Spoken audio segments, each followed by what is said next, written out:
Hey everyone, welcome to the Maegical Stories of Healing and Spiritual Gifts podcast. I am David. I'm here with my lovely wife, Megan. Hi. And we are so incredibly excited today to bring you a very special guest, Joel Harrop, Army veteran and self-prescribed former train wreck.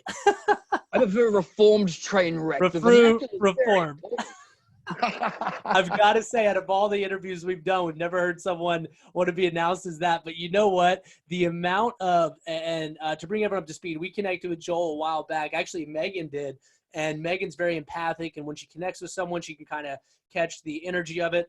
And very few people does she connect with where she's like, oh my gosh, this is a very special individual. We got to chat with him. He has a story. Yes. And the more we've dug into it, and I'm so excited to bring his story and as many people as can possibly hear what this man has not only been through but overcome need to hear it.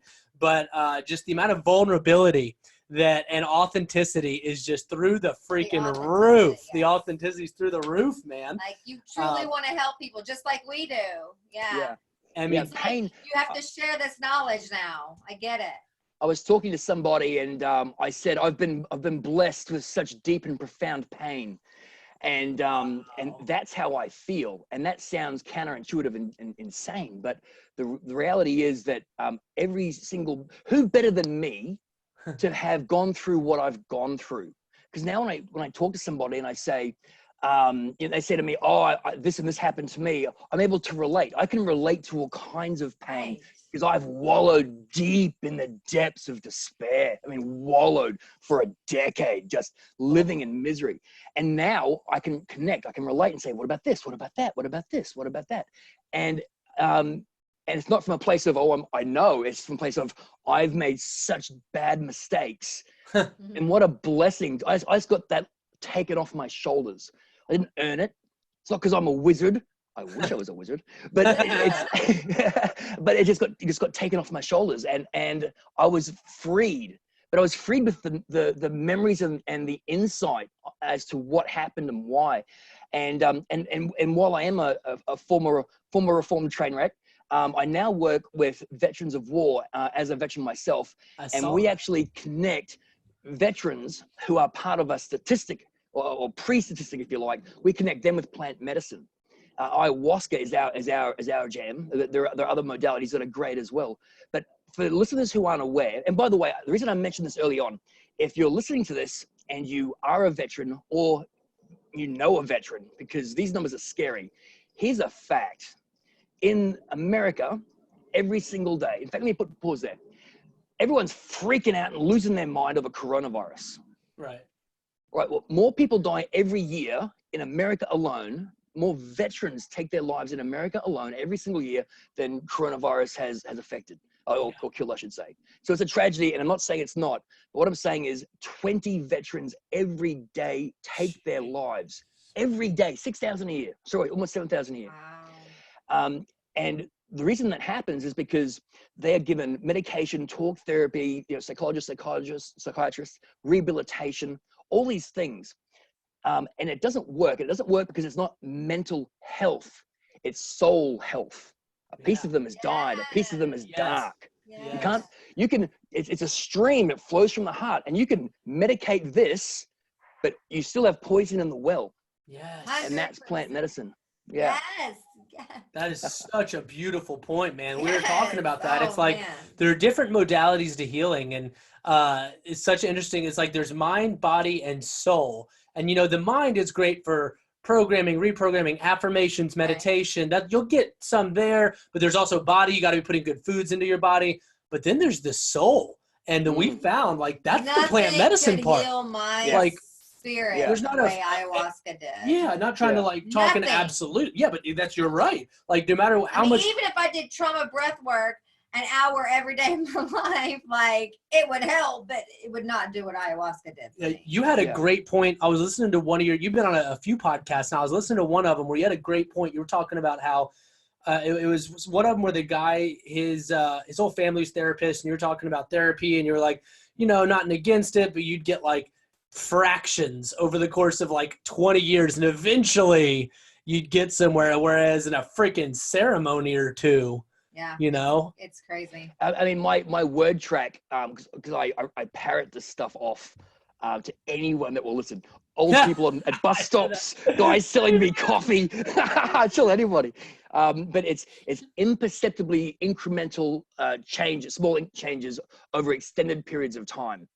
And so if you look at a 20-year snapshot, you can find some level of comfort or peace, which is great. And I'm not, by the way, it's really important to understand, I'm not saying that plant medicine is to the exclusion of anything else, including Western medicine. I think you can have really profound experiences and then go back and have talk therapy or do CBT or have EMDR and be in a space to actually be able to receive it. Oh, integration. It's an absolutely powerful integration tool. Yeah. Absolutely. I found that on reflection, all of the psychologists, psychiatrists, and everything that I spoke to, they all said really good stuff. It's just that none of it got in because I knew it here. It just couldn't get through the poison to my heart. And after ayahuasca, I was That's like, what you said. That's right. Got it. I know it. I just know this now. Yeah. And it was just a flip the switch from asleep to awake, if you like. And all of a sudden words had meaning and words connected with me and I understood. And can I share with you the moment of my actually, can I share a quick snapshot of what happened to me? Dude, this is your world. We're just living in it. You go for it, brother. Let's go. Stuff's about to get weird. Right. My dog's barking. Go bark him in the backyard. Okay, so the reason why I share this, and I'll compress it because there's a lot and you won't be able to digest it, but I'm going to compress it because we've got limited time. I want people to get how dark you can be, how dark it can be. Yes, okay? yes. So at the age of 8, we moved from Australia to an island called Mindanao in the southern Philippines. Crazy place. We had a guy with a shotgun, with a house with big 10-foot concrete walls, broken glass embedded on the top, barbed wire, metal pikes, metal gate, and a guy with a shotgun who would patrol our yard. By the way, he'd keep falling asleep, so my dad gave him a toy xylophone to do every hour, so he knew he was awake and not asleep on the job. He'd shoot at people as they came over the walls. Dad got captured in the mountains twice by rebels or wild military. The rebels thought my dad was CIA. He worked with tribal groups, in particular the Maegical, the Subanon, and the Araya. So 3 indigenous tribal groups in the Philippines, like real deal. And he worked with them. And where these tribes were, the communist rebels were based, and they thought he was CIA, trying to get movement from them or track their movements. The military, who were renegades, thought he was a communist trainer because there was a European communist trainer in the region, in the mountains. They knew that from their intel. In fact, my dad got interrogated with them once when they captured them and executed somebody, I think, and bashed others. And so dad got captured a couple of times. That terror cell attacked our house, stripped my mother naked, dragged her through the streets as a human gun shield. In a firefight. Real. At the age of 12, I was walking down the street. 3 men jumped me with a knife and tried to stab me. And I had to fight for my life on my own at 12. At the age of 16, 12 years old. Wow. Yeah, man. Like I said, compressed, a lot going on here. Age of 16, somebody pulled a gun on me, jams it right in my face and screams, "Okay, I shoot you now." I'm all alone. Oh my God. I had to save my own life again. This has happened a lot of times. I drew darkness to me. I was dark and I manifested. That's the thing. I manifested. Lower, you feel like because you're like in that lower vibrational frequency. You're just a war zone. You were living in a war zone. Yeah, I went to bed every night to gunfire and explosions. Literally. It was wild, man. That gave me a really profound sense of danger. Everything was dangerous all the time. At the age of 10, I played inside a mass grave. I had a lot of, that's how desensitized I was. I was standing on top of bodies, crawling over bodies. I didn't think I didn't get that was a traumatic thing, then I shouldn't be doing it. I thought it was like Indiana Jones. So we're talking weird and brutal. Anyway, fast forward a few years, I came back to Australia on my own, no support, didn't fit the culture here, didn't fit in. No one liked me there. They used to yell at all this racist stuff and attack me. "Go home, we don't like you." Came back here. I was a weird kid. Look at me, look at my shirt. I still am. And so everyone would attack me here. And verbally, although I had 2 knives pulled on me in Australia as well. I managed to go to uni, but they kept cutting my funding because they thought my parents were earning Bitcoin and not declaring it overseas. So I kept living in like parks and things like that. And I used to go to the cafeteria in the school and pick scraps off people's plate after they finished eating. You know, I used to eat the garnishes for meals. Wow. And that was my life. But I finished. And then I went and worked in banking, and it didn't make a difference. So I went to the Army. I went to our version of West Point. I was an officer. Wow. And I kicked ass. I That's was awesome. and the reason why is all of a sudden I fit in. All of a sudden I had a place. They broke me, they built me. This is Joel. This is my mask now. I get the mask, I understand the mask, and I fit in and I thrived. Did Iraq, nothing there. I wasn't kicking in doors. I was working in like strategic sort of stuff. And then in Australia, 3 people jumped me one night on base, three soldiers. They grabbed me, they beat me, they forced me into a small animal cage. They sexually assaulted me with a stick. They filmed it, they mocked me, they degraded me, all on film. The actual event wasn't the problem. The first problem was all that stuff as a kid. All of a sudden, switch and trauma. PTSD was activated. Yeah. And more, and I'll get to that in a moment. What's interesting is it didn't hit me straight away. It built. I discharged straight away. I ran for Parliament. I ended up being the 2nd most senior person in Australia's largest political party. I ran all the federal and state operations for Queensland for our largest party. I was their CFO and GM operations, essentially. I was one of the faceless men. I wasn't a politician. I was paid by them, but I was a power player. But the PTSD and everything was rising, and the wheels fell off, and I couldn't hold down a job. I left that, not in disgrace, but before the wheels really fell off. This turned into major depressive disorder with anxiety. So we're talking suicidal stuff. I did multiple stints, locked up against my will in the nut house, attempts of suicide, lived in darkness, manifested darkness, complex PTSD, and addiction. Ultimately, I became a homeless meth junkie because, and let me trip you out with how this all linked in: depression, anxiety, junkie, PTSD. If I left the house, my anxiety was super peaked, and I would get easily triggered, which would set off a PTSD reaction, and I couldn't face that, so I'd stay inside, where my depression would become worse, where I couldn't cope, so I'd stick a needle in my neck or my needle in my arm to deal with the pain, and that was my cycle. It was a spiral into living hell.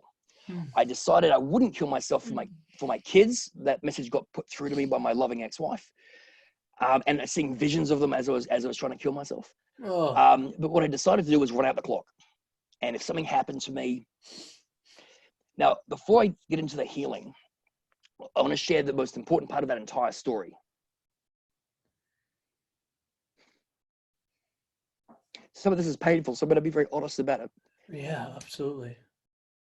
Everything that I've told you isn't the bad stuff. I can't even talk about the bad stuff. Because if I did, the way that the world would interact with me would change forever. Because you can't unknow something once you've heard it. So the bad stuff that has happened to me and the bad stuff in my life makes everything I've told you look like a cakewalk. So that is the reason why this is important. Isn't because my journey, because you can't compare trauma. The issue isn't what happened. The issue is your relationship with what happened. And someone can have a relationship with a tragic event that's as intense as my relationship was with that. And it all sort of builds up into the pain body with Eckhart Tolle, that kind of thing. So, but I want to fast forward, sorry for the long monologue, but I want to fast forward to the actual moment of completed healing. I can't tell the story without getting emotional. It's not that I'm sad. It's just that there's too much inside me. I can't hold it in. Too much. Just overwhelmed. Yeah, you shouldn't hold it in. At the moment of my healing, I'd done 2 days of purging, or 2 nights of ceremonial purging with ayahuasca in the Amazon. And at the moment of my healing, I saw, and it didn't feel to me like I'm seeing a vision, because that would be something I'm externally observing. Instead, what it was is I saw into myself. So what I saw was in me, and I knew that at the time. And what I saw was my new truth. There was this moment when my truth transformed, and this is what I saw. I saw myself standing on a podium, and there were millions of people standing around me, and everyone was cheering and cheering and cheering, not because I was better than them or above them, but cheering for me. And my kids were there, and my parents were there, and people I've known through my life, and they're all looking at me on this podium and celebrating who I am. And then this is the moment. And then I heard the words in my head, and it wasn't an external voice. It was my own. It was the moment that I changed. I am a hero. I'm not better than anybody, but in the story of my life, I am a hero. And I couldn't even process it. And I saw visions of what that meant. And then my work with veterans now is actually part of that. Not that I saw me helping veterans, but saw me helping community. But I am a hero. And then I saw how that plays out in all these different scenarios. And in that moment, my actual self-identity went from I am broken to I am a hero. And it later on evolved in ceremony to I'm a miracle, just like you guys, like everybody. I got back to the bed that night, and we're in close confined quarters, and everyone's sleeping. And I can't sleep. And I couldn't process this. Like it happened, but I didn't get it. And I'm lying in bed, and I start off with, oh my God, oh my God, oh my God, oh my God. And I start screaming, oh my God, oh my, and I'm not cursing the show, but and cursing, oh my effing God, what just happened? What just happened? Oh my. And it wasn't that I was upset or anything. It's that I just realized the magnitude of this moment and what it meant and the truth. And it was coming out of the ceremony that it grew on me, the significance. It's like it buried it deep inside me. It showed it to me, and it grew. And when my brain got to it, my brain just, and it was, and if I had an expression that captured what this felt like in that moment, people were coming into me saying, "Are you okay, man? Can you keep it down?" And I'm like, I couldn't. I'm like, I'm sorry. Oh my! And I couldn't stop. And if I had an expression for it, this was it. Wow. Wow. And that was just part of the journey. Now, let me put this in context. The healing came about. That journey was 5 ceremonies. That was ceremony 2. Whoa. Ceremony 3, 4, and 5 were just as significant. Wow. You cannot get that in therapy. No. There are things that you can do to make it more profound. There are things that I did. Part of the reason why I share and I'm vocal in the communities that I'm in is because there's things you can do that exponentially increase your healing. And I feel like that's an important message. I'm not a healer, but I can give information to people so when they're in that situation, they get more healing, if that makes sense.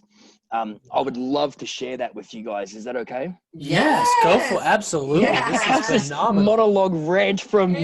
This is absolutely profound. And keep it up, man. This is incredible. Yeah. All right, here we go. I'm talking about releasing trauma. Trauma. In fact, let's first start with our relationship with trauma. Trauma, as I said before, the incident does not matter. What matters is our relationship to it. Can you imagine my surprise when I realized that my PTSD, depression, anxiety, and addiction were all helping me? They were all helping me. They weren't external demons. They were trying to help me. What a perspective, man. That is mind-blowing. And Continue. This is amazing. Let me break this down, man. So that, because by the way, someone tried to make a point similar to this when I was in a dark place, and all I did was become angry and outraged.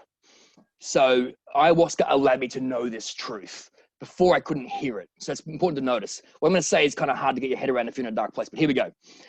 My PTSD kept me at all times super vigilant in case anything came at me from anywhere, because I believed within myself that any moment could be fatal, any moment I could be dominated, anytime life is out of control. I'm not safe. Ready, cool like a spring to react. It was trying to keep me safe. My anxiety was doing the exact same thing. It was keeping me ready so that it could set off the PTSD. So the PTSD would be the relationship, the anxiety kept me looking, and the PTSD meant when something happened, I would explode.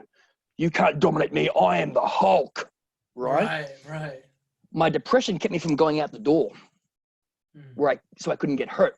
Home is safe. Outside the wire is not safe. My addiction took away the pain. It brought even more. But in that moment, it took away the pain. All of those things were trying to help me. So in ceremony, when you want to release darkness, people often have a tendency to say things like, get out of me, I hate you, or give negativity to it. Negativity or hate or anger or anything like that is actually an act of holding on to darkness. Whoa. Actually holds on to it. Jeez, the world needs to hear that statement. That statement in itself is such a powerhouse, profound, you just said such a huge thing. That's incredible. Thank you, man. Wow. Can we make it pain? Yeah. Wow. Pain feeds on pain. It feeds on it, and it's never full. That's why when you're angry, you just keep fighting over nothing. You want to hurt the other person. You love them, but you want to hurt them. Pain feeds on pain. That's the nature of pain. And so when you're trying to get rid of darkness and you give it pain, you've actually reached out and held onto it. So when I was releasing my darkness, I had spirits literally, all around me, working on me, with me. It was a collaboration, by the way. You're not a passenger. You're in the seat and you're helping to steer the ship. Mixing my metaphors there. So when you're releasing pain, what I actually did is I'd hold this bucket and you vomit with ayahuasca, you're vomiting out darkness. It feels amazing to get it all out. Just, I'd hold the bucket, and when it came out, I would say to the spirits, thank you for this healing. I give you love. Wow. And I ask for more. Fill me with so much love, it pushes all the darkness out. I love that. And into my darkness, I would say, I give you love. This is very close to my heart. This is a special moment. I give you love because you tried to help me, but you didn't. But you tried to keep me safe. You tried to protect me. And now I let you go with love, and I give you peace. Your work is done. You don't have to hurt anymore. You're free. I freed it. I freed my darkness into love. Wow. Because love is the answer. When you're talking about pain of the soul, love is the answer. Love is the medicine. Ayahuasca can help with that. There are other things that do too, but love is the answer. And that just let me be free. I'm not perfect. I still have problems. I eat too many cheeseburgers.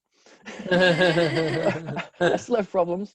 But I went from dysfunctional and broken to just happy, man. Wow. Just happy. Yeah. So Rant over. And Wow. you did 5 ceremonies total? Yeah. Yeah. Because a lot of people, I hear that it can take a lot of people if they have like a lot of deep-rooted trauma, anywhere from 5 to 17 ceremonies. I only had 2 ceremonies and I got profound healing on my 2nd ceremony, but I still, I want to go back for more. There's still more layers that I need to work through. Here's why I love like a 5 ceremonies in short duration, all that kind of thing.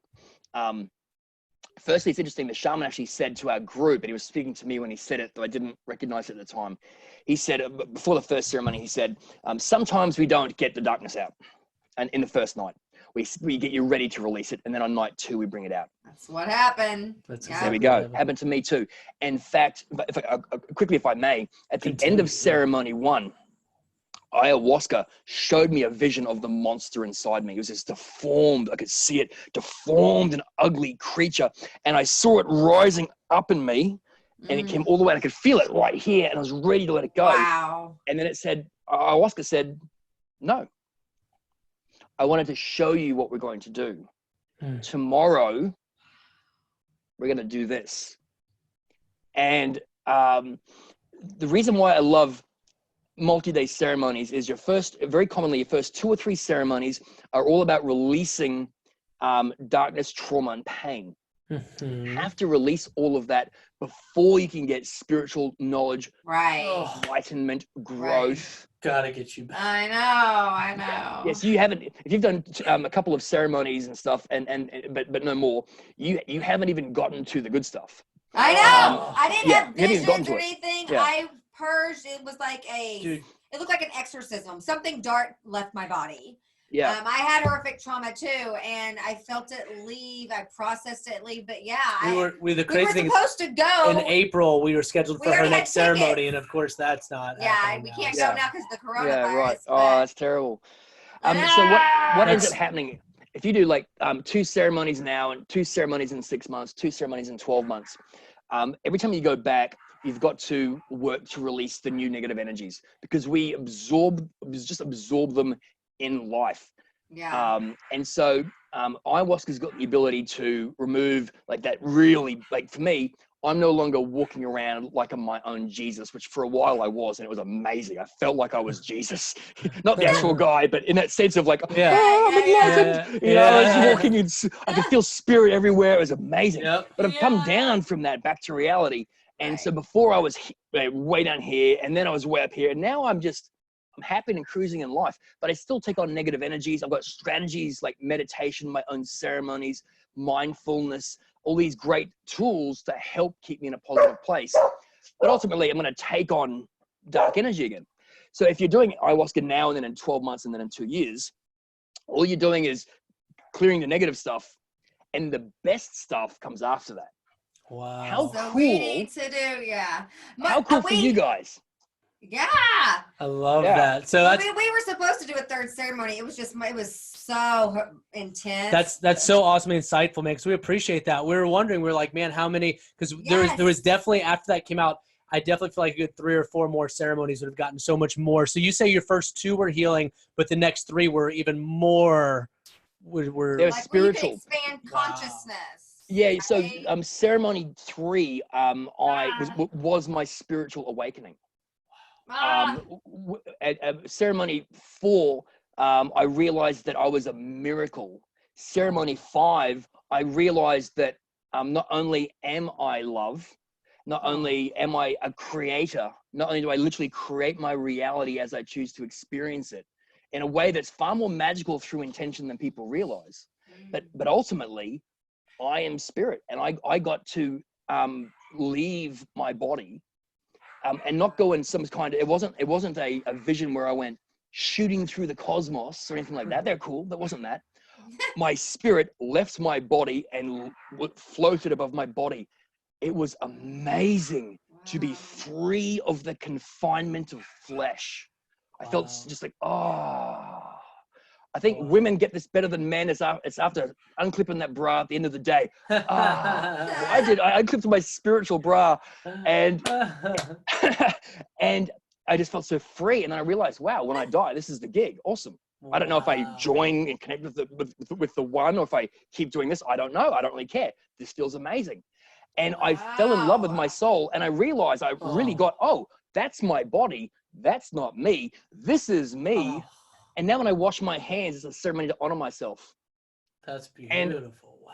And in that last ceremony, when I realized I was spirit with a body, at that moment, I had such profound love for myself. Not in love with myself, but self-respect. Gratitude for being me. Gratitude for being me. I'm glad I'm me. And I really want to stress this to anyone listening. I'm special, so are you. I'm no more special than anybody else. I am no more unique. In your questionnaire you sent me, you said you have spiritual gifts. Of course I do, because I'm a person. I'm a person. And that means I've got spiritual gifts. Yeah. And there's nothing in my story that's unique or special in the world of mysticism. It's a journey of healing that anyone can go on. You don't have to carry pain. You don't have to meditate for 25 years. Yeah. You can just go take some plant medicine, pop into the spirit world, get a big glass of love, and crack on with happiness. That's so true. That's so true, man. Wow. So when do you plan to drink the medicine again? It'll be towards the end of the year. So Veterans of War, what we do as an organization is we find veterans who are about to be a statistic, so struggling with the scars of war. We give them a free program. They pay for their flights, but everything else I'm about to mention is all free. We give them a couple of weeks of training and education before going to the Amazon so that they know how to release trauma, what that means, all that kind of stuff. So we coach them with a psychedelic coach who's done a lot of work with Navy SEALs. So top end, high end, free for the vet. We then go with them in a small team environment. So it's like the boys are back together. So broken guys now on a healing journey together. We go into the Amazon and we deal with the best shaman that we can find, who's coming from a place of love, not ego, who does it for the sake of spirit, a true healer. Yeah. And we go and see him, and we do 14 days. And then we return back and give another 4 months of integration coaching with that same coach I mentioned before. Beautiful. That's huge. Not even done yet. We give them a buddy system and a mentor system, and we try and draw people from the same area so they've got a new group of friends to rebuild and share their life journey. They've gone through war, now they've gone through healing, and now they go through life. Yeah, end to end. And we aren't healers. We're the messengers. And so any vets out there, hey, hit me up. I will never ask you for a cent, and I do it all for love. So to answer your question, when am I going back? End of the year, I'll be heading, it should be end of the year, coronavirus, who knows, but it should be the end of the year. I'll go. We've got our next group ready to go right now. I won't go on that group. But the group after that, I'll be heading to the Amazon to drink again. Veterans of War is currently in the States, so I work remotely from Australia. After coronavirus, we're going to roll the whole program out here. So I've got to find corporate donors and do company constitutions and legal advice and all that bureaucracy that's really important. We're a 501c3 charity in the States. We don't accept, a cent for ourselves. Myself and Wiley. By the way, Wiley, the guy who I've been talking to, I worked in the States. Yep. His story is completely different to mine and exactly the same. What? Yeah. Get rid of that. But in short, broken veteran, suicidal, gun in hand, ayahuasca now heads up a foundation. Wow. Dude, that is the most thorough program I've ever heard explained in the plant medicine space. And since we kicked this off, we've been connected with a lot of people and organizations that are doing iboga, ayahuasca, San Pedro, mushrooms, all this stuff. I've never one time heard of a program that is as thorough as yours. From the length of time, the buddy system, that's amazing. And then 4 months, like the integration going, because that's arguably, from what I hear, that's actually the most important part, is that integrative aspect of what you do when you take it, Yeah, afterwards. it really is. And one of the reasons why is not really talked about very much, and I think it's a really big deal. One of the reasons integration is so important is when you've drunk ayahuasca, you actually remain open. It's not like mushrooms. With mushrooms, you are closed at the end of the journey. Yeah. And when I say open, I mean open to absorbing energies in a world that's full of darkness. So I'm not talking about malevolent spirits attacking you. I'm just talking about just negativity that can drag you right back down. So it's really important to understand that integration journey. I'm sorry, guys, I'm getting some messages here. I apologize. No, go for it. It's really important to, we're going to have to go for a walk. No, Come into my house. My laptop's about to die. I was supposed to record inside, but I wasn't able to. No, it's all good. Hold on one second. Here we go. La Casa El Joel. No, I've got a workaround. You're going to see the other side of my yard now. I like to run a professional operation, as you can see. It's all good, man. Since our podcast started picking up steam, we actually converted our room to a whole podcasting studio. Oh, really? Yeah. We coronavirus has messed with me. I record all my stuff inside. How's that lighting? Is that okay? Yeah. Cool. Aside, but we've got the young fella home right now with no school, and it's actually the weekend now. But Nice. had to do it outside. So do you plan to try other plant medicines like Iboga or San Pedro or peyote? Is that the same thing? Peyote. I can't say it Peyote, right. yeah. Peyote. Yeah. Peyote. I've had a couple of others. I thought that mushrooms might be a part of my journey, because there've been some amazing results with psilocybin mushrooms. Oh, yeah. According to some of the traditions, the spirit of mushroom is called Ninos, and is a master teacher. So I experimented with that to sort of see if I could make a connection and continue my journey with that. The message was no, don't. Wow. Not because of it's not good or right or truth. It was just like, no, you've got your thing. Stop looking for things outside yourself to give you meaning. Yeah. That's awesome, man. And so I'm like, okay, cool. I'll just chill out and wait till I go back to the Amazon. Hey, can I talk about shamans for a minute? Yeah, go for it. All right. This is a really important message for anyone who's looking at ayahuasca or any kind of plant medicine sort of stuff. It's really easy to sound like a powerful shaman. With the experiences that I've had and my ability to just, effectively communicate, if I wanted to, I could have a web page and I could have a following fairly quickly with the stories that I've got about me being a powerful shaman. And that would be fraud. But people do that. There's also a lot of people who are really loving and caring and beautiful souls who work as facilitators. And I'm sure some of them are excellent, but many of them are not. And it's dangerous. As I was saying before with ayahuasca, you're open afterwards, but you're also open in ceremony if you don't have someone who's properly trained. So someone who is let's say professional, instead of using loaded words like shaman, say professional. A professional with ayahuasca will firstly clear the space that you're having a ceremony in of any dark energy. They will then keep it clear, keep anything dark from coming in. As you purge darkness, they will release it out into love. Throughout the entire ceremony, they will hold your intention and the intentions of everybody else in ceremony. They will call in the healing spirits they work with and direct them to do the work. If you're not familiar with all this sort of stuff and it sounds crazy, you don't have to believe any of it. There's no requirement to believe for it to work. You can just sit there and let them do their thing. Just listen to them. It's crazy. I'm tracking every little piece of this. I'm like, Don't believe. That's cool. I'm not here to say it's right. It's just my perspective. But this is a sham. Yeah. But having somebody who can energetically protect you is really, really important. So my message is twofold. Plant medicine is powerful.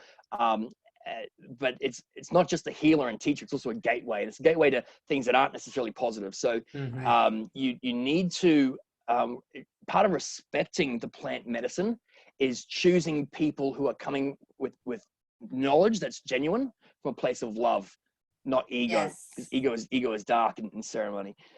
So it's really important to do your research and find somebody who's able to make you better. The problem is that a lot of people find it hard to tell the difference. And so if anyone's listening to this and doesn't know how to tell the difference, I'm happy to have a chat. Just hit me up. Yeah. I mean, even like the medicine, like when it's being made, like it needs to be made with like loving intentions and I couldn't agree with you more on that. That's so important. It's such a. And I hear people that say they're going to do it by themselves, and it just makes me cringe. Oh, I'm like, I've heard that too. I didn't even know that was a thing. Then I come back. We started would the you want to do Maegical that? movement, and I see people posting like, "Oh yeah, I have some. I might do it." I'm like, because you're talking opening about? your vessel up to an entire spiritual world. There is light and dark, Yeah. My standard response to that now, it's a little bit belligerent, but I'm tired of having to have the conversation.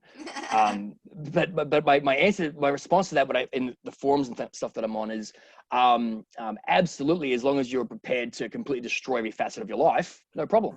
Right. Yeah. And by the way, it's actually okay if they do. Oh. I mean, if dying doesn't matter, we just float into spirit, and death is the worst thing that can happen. Does anything actually matter? I mean, it feels like it matters to us when it happens, but if in 100,000 years, two of your future sisters, whatever the word is, are having a conversation and say, hey, 100,000 years ago, this guy had this terrible thing. Yeah, right. Where's the story going? Right? It doesn't actually matter if we choose to hold on to pain. It doesn't actually matter if we choose to live. It's our life journey. We can go where we want. Yeah. And we think that it matters, but then we hold on to pain. It's okay to hold on to pain. I just don't want to. Do you? Right. No. Right. Really? Right. It feels Check this out. amazing when you release it. A lot of people do want to. Mm. People get so connected to their pain They that it's who they think they are. Yeah. More than a victim mindset, their self-identity. Wow. Who would they be without this darkness? Eckhart Tolle calls it the pain body. They self-identify through their mind to their pain body, and they think they are their pain. Brother, you're not your pain. Sister, let it go. Your soul. You're in the now. Be. Wow. Dude, so do you have any recommendations for anyone that's wanting to go in like the jungle and do ayahuasca on some places that you would promote? And I won't promote any place because I think that it's important to recognize there's actually quite a number of amazing places.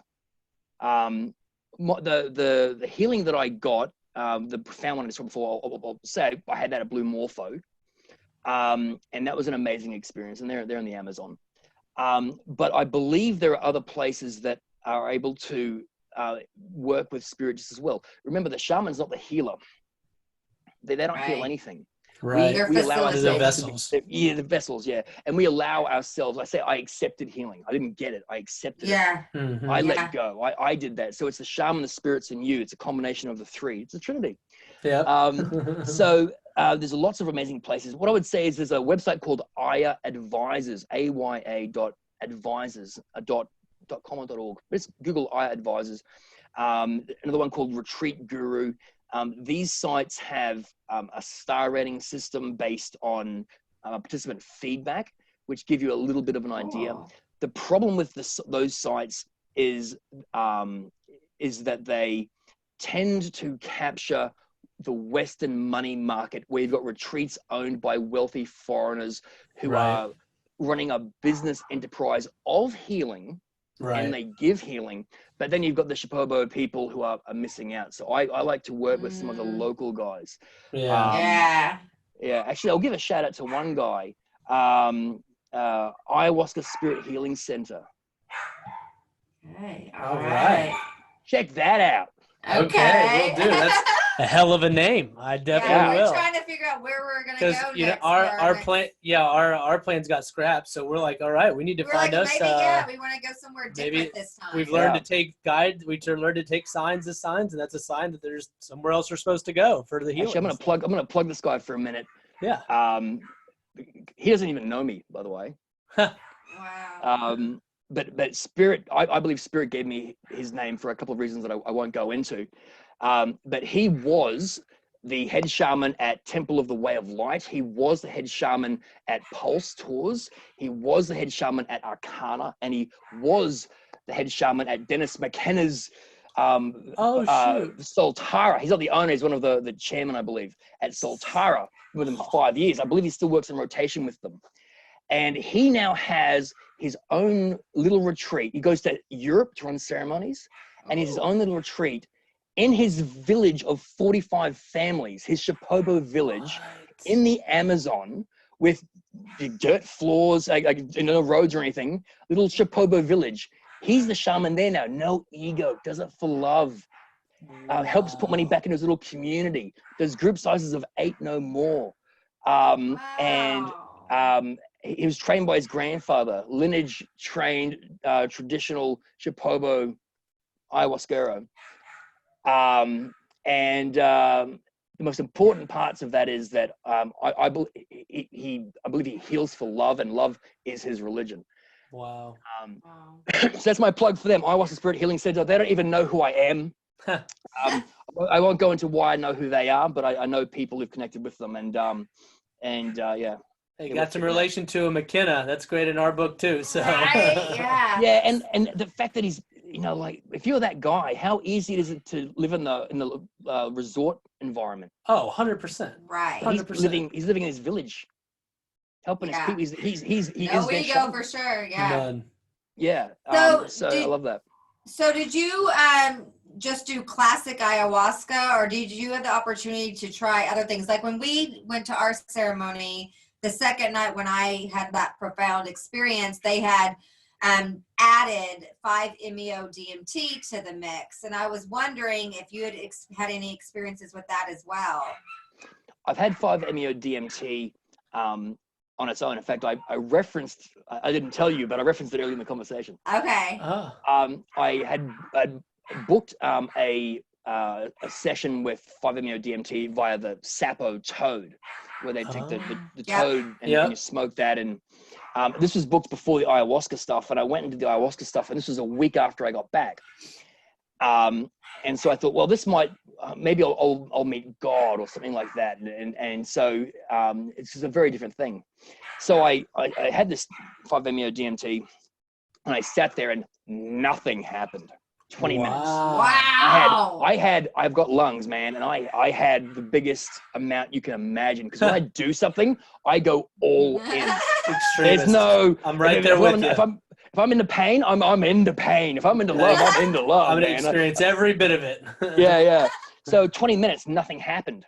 And then I sort of came back into the realm. It wasn't that I forgot it. I actively knew nothing happened. I saw black for 20 minutes. I had a vision of darkness.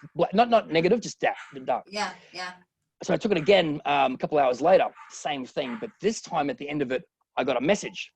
And the message was, stop looking outside yourself for purpose.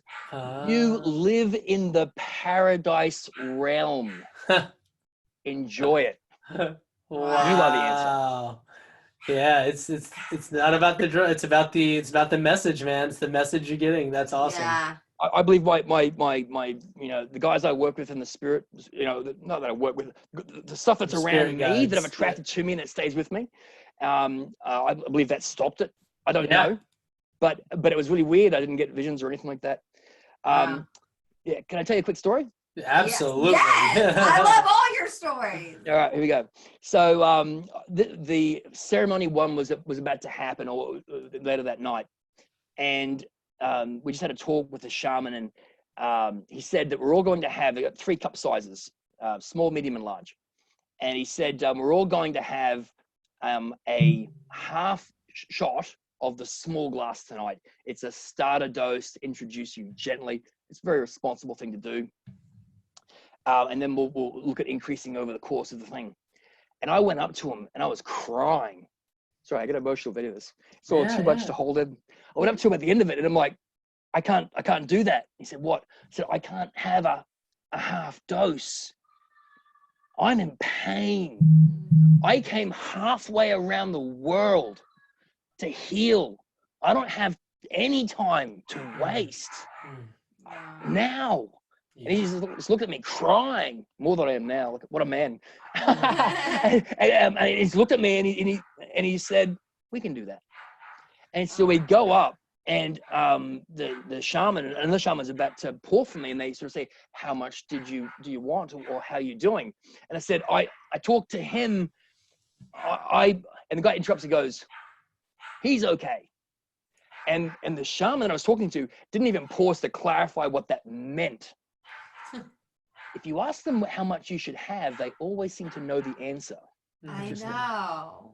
Yep. He just put that shot glass straight down, picked up a big cup and filled it, handed to me, goes, there you go. And then I had another half about an hour later. Oh my gosh, there you go. And I every time I dose, with ayahuasca, big doses don't mean big things. It doesn't work that way. But my intention behind it was intense and man, it gave me intense. Yeah. That's what it does. Yeah. That does, yeah. My experience was very intense too. Yeah.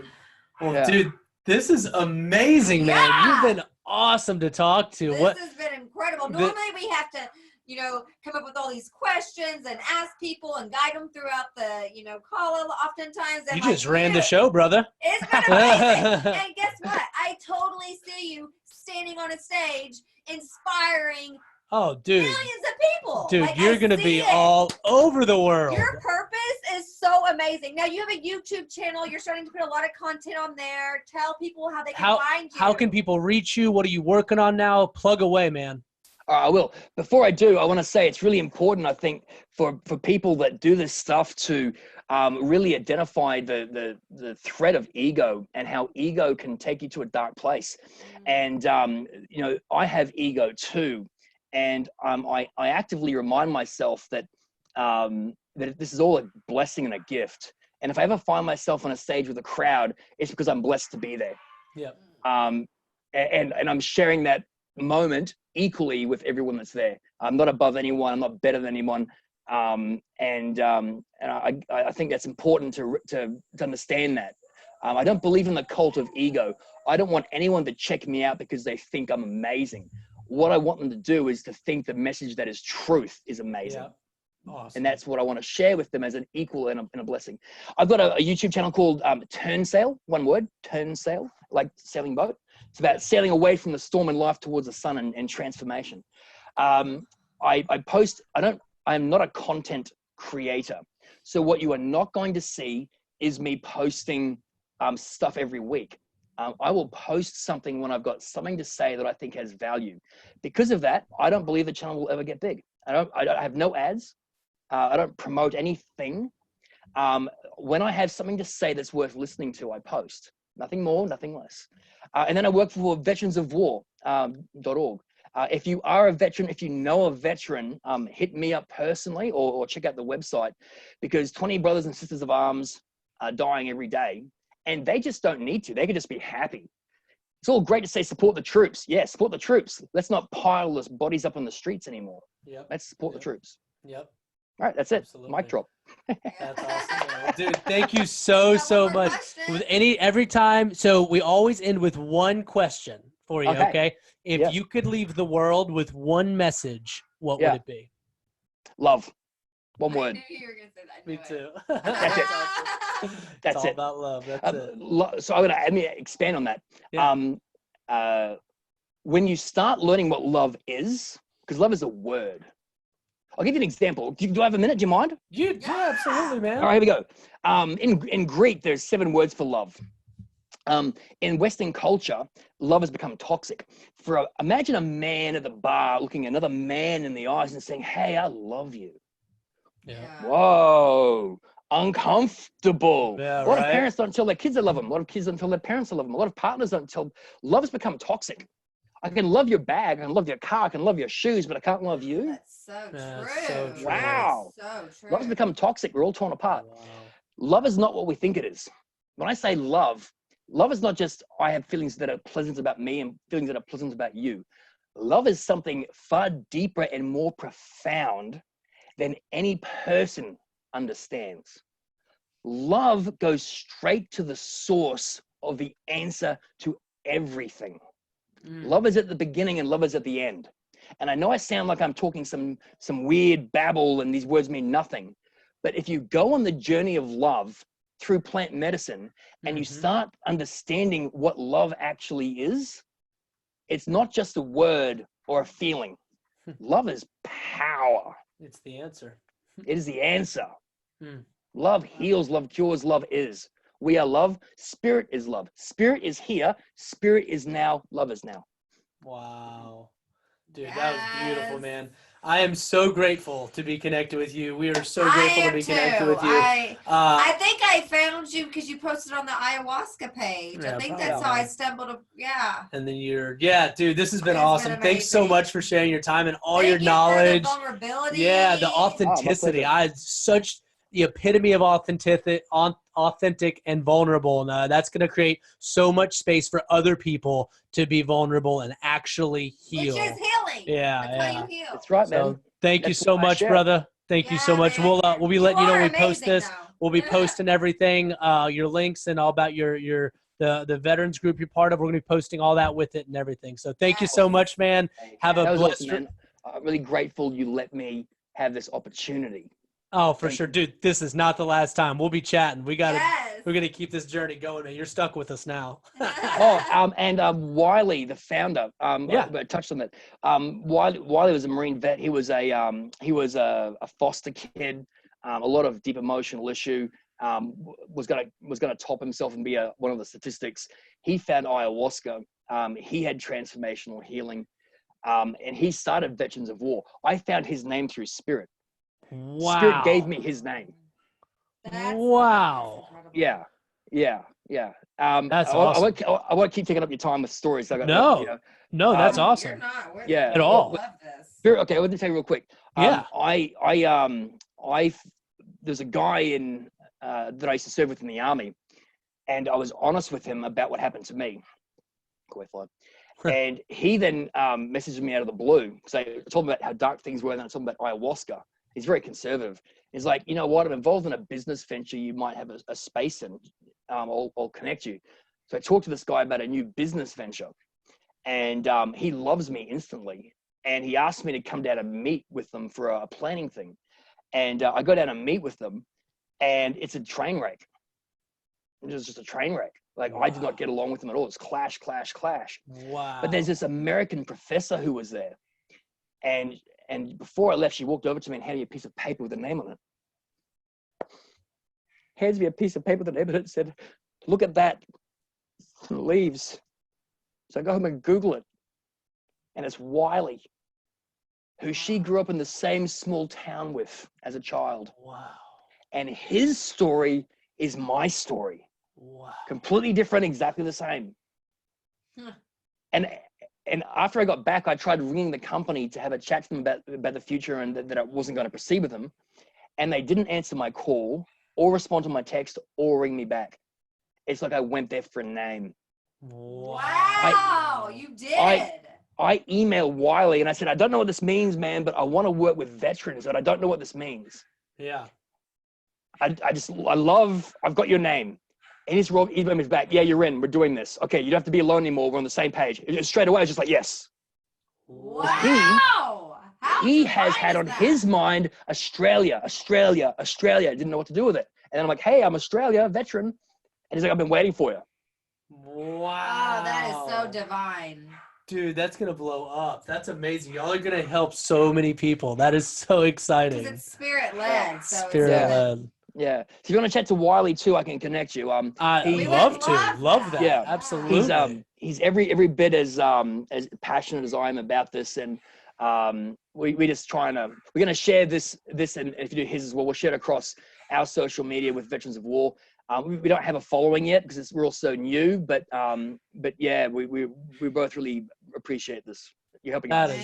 I'm involved in the there's this military entrepreneurship association that I go to each year. So I'm definitely going to publish this and your information. I'd love to pass it to them because, man, it's veterans that are getting out, that are thinking about entrepreneurship, but a lot of them are have so much stuff going on. They want to get into it. This is freaking perfect, man. Yeah. Awesome, man. Well, dude, let's keep this contact going. Thank you for everything. And we'll definitely chat with Wiley and have a great rest of your day, brother. Happy healing. Happy healing. Sending you guys love. Thank you so much. Later, man. Yeah.